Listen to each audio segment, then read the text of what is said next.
when you're building your score and you're 300 to 579, you have to create activity. You have to create a lot of inquiries to actually build your credit. But just know when you come out of that system, that 660 credit score, and you jump into the 661 to a 720, somewhere in there, 710, 720, you don't want to be deleting things off your credit report, because it actually works against the credit age and the payment history.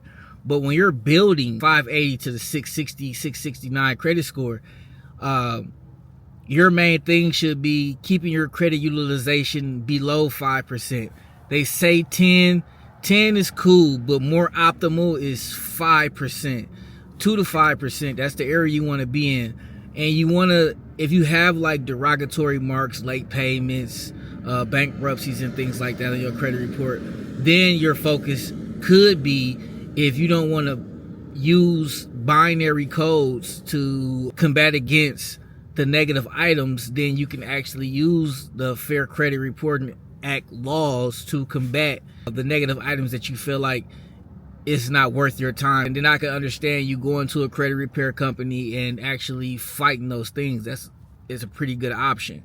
But like I said, once you get into that next tier of credit, or that next system of credit, you don't want to delete. That becomes a very bad thing to do when you're actually in the high 600s going into the 700 club.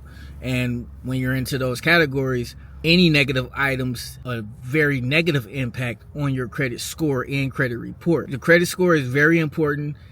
Don't listen to people that tell you the credit score is just something to look at. It's a reason why it's a credit score. It is a system. And you have to understand the tiers of the system and what goes on in particular systems.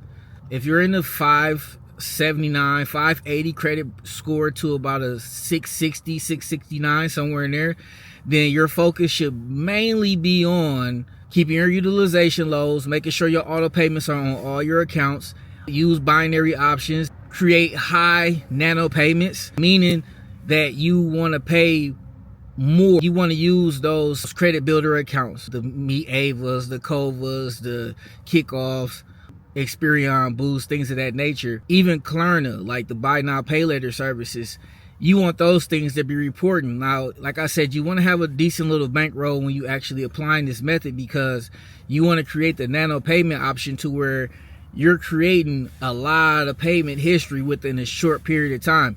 If you can see it in your mind, you can hold it in your hand. It's your boy Zach Williams. I'm checking out.